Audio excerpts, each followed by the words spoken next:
បាទសួស្តីពុកម៉ែបងប្អូនបាទថ្ងៃនេះមកជួបជាមួយនឹងខ្ញុំបាទជាមួយនឹងការរៀបចំពុកម៉ែបងប្អូនបាទការរៀបចំ D100 ជូនបងនៅខាងផ្សារតលេបិទកំចាស់បាទអរគុណបងប្រុសមែនតើបាទហើយឥឡូវប្រាប់បងត្រុសបន្តិចបាទប្រាប់ត្រុសបន្តិចបាទអាចប្រើភ្លើងអង្គុយបានបងប្រុសបាននេះតាមចន្លោះនេះមកបាទខាងនេះបូកខាងនេះដកបាទដាក់បានចាប់ពី12វ៉ុលដល់24វ៉ុលបងប្រុសបាទហើយអានេះគឺអេកូបាទអានេះគឺ volume mic នេះ volume mic 2នេះគឺអាចច្រៀងបានបាទអាចច្រៀងបានព្រោះលំបងបងប្រុសបាទហើយវា optimize មកធ្វើបិទតែវាអត់មាន reverse ប៉ុន្តែយើងសេរីទៅគឺសេរីតែអេកូទៅគឺព្រោះមកល្មមអាចច្រៀងបានបាទអាចច្រៀងបានមិនមែនច្រៀងទៅកាដូច ampli សេរីចាស់ទេបងប្អូនបាទ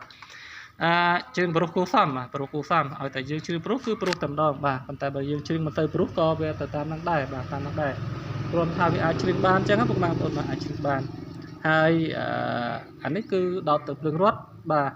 ដាក់ឧបល័របានមួយគ្រាប់ឬក៏ពីរគ្រាប់បាទបានមួយគ្រាប់ឬក៏ពីរគ្រាប់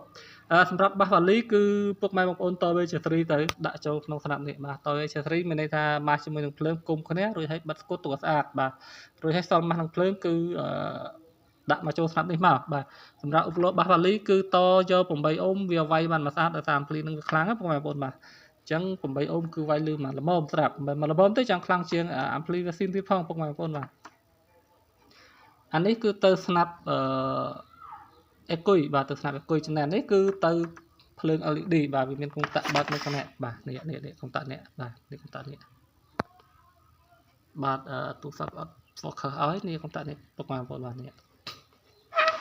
អញ្ចឹងបងប្រុសយកទៅគឺតតាមហ្នឹងទៅគឺប្រើបានយូរបាទប៉ុន្តែបើឧបល័របងជាប្រភេទឧបល័រសាប់គឺដាក់តាមមួយគ្រាប់បានហើយបងប្អូនបាទដាក់តាមមួយគ្រាប់បានហើយឧបល័រសាប់ប្រភេទ4អូមមានដែកមក2ជាន់គឺដាក់មួយគ្រាប់ប៉ុន្តែបើមានដែកមួយជាន់អាចដាក់2គ្រាប់បានសាក់មើលទៅតវាយក8អូមដោយតជាសេរីដូចបាសវ៉ាលីដែរបាទបើលឺល្មមស្ដាប់ក៏ស្ដាប់ទៅបាទពុកម៉ែបងប្អូនបាទតែបើលឺមិនល្មមស្ដាប់ទេដោះចេញមួយទៅពុកម៉ែបងប្អូនបាទជិះវៀងការដាក់2អូមបាទជិះវៀងការដាក់2អូមដោយសារឧបល័រសាប់គឺមកឧបល័រមួយគឺ4អូមបាទអញ្ចឹងឧបល័រ2ពេលតជាខ្នែងទៅវានៅសល់2អូមអញ្ចឹងបើយើងដាក់គឺនាំឲ្យប៉ះពាល់ដល់ampli បាទអញ្ចឹងហើយគឺ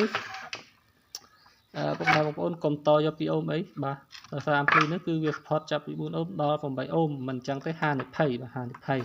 ឆេះ IC សំឡេងបាទចាក់បានបត់ពីបត់គឺម៉ត់ឡែវអញ្ចឹងអរគុណបងប្រុសមែនតើបងប្រុសយកទៅប្រើតាមហ្នឹងទៅដឹងតែបានយូរហើយដឹងតែប្រើបានយូរបាទហើយខ្ញុំតេស្តហើយអត់ហ៊ានតេស្តជូនចូលក្នុង YouTube ទាំងទេដល់ហើយ YouTube ចាប់ប័ណ្ណចម្រៀងបាទអញ្ចឹងហើយគឺមានតែភ្លើងនេះខ្ញុំកំពុងតែស្កប់ប័ណ្ណចម្រៀងខាងរួចហើយខ្ញុំនិយាយនឹងឯងពុកម៉ែបងប្អូនបាទរួចខ្ញុំនិយាយនឹងឯងបាទហើយខាងខ្ញុំតម្រូវពុកម៉ែបងប្អូនបាទ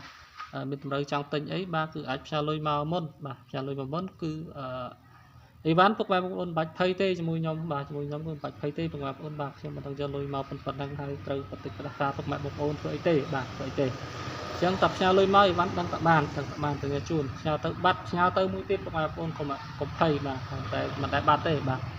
ខ្ញុំផ្ញើអីវ៉ាន់ដូចជា3 4ឆ្នាំហើយបាទ3 4ឆ្នាំហើយមិនដែលមានបាត់ទេបាទគឺដល់ដៃពុកម៉ែបងប្អូនតែមានបញ្ហាគឺមានអីវ៉ាន់ខ្លះចំការគឺមានដោយសារមុនត្បូងខ្ញុំអត់ទៅប៉ិនវិកខ្ចប់ចឹងបាទដឹកជូនទៅគឺមានបញ្ហាបាក់បែកតែឥឡូវគឺអត់ទេបាទបាត់សោតគឺពេញខ្លួនហើយវិកខ្ចប់មិនងាយនឹងមានបញ្ហាទេបងប្អូនបាទអញ្ចឹងអរគុណបងប្រុសនៅខាងកំចាស់មែនទែនបាទហើយវ៉ាន់គឺផ្ញើទៅស្អែកបងប្រុសបាទប្រហែលជាល្បាក់ម៉ោង10ម៉ោង11ចាំខ្ញុំផ្ញើបងវិរៈបន្ថែមឲ្យបាទផ្ញើបងវិរៈបន្ថែមឲ្យដោយសារស្មាននេះគឺខុតជើងឡានហើយបងប្រុសមកខុតជើងឡានហើយអរគុណជម្រាបលា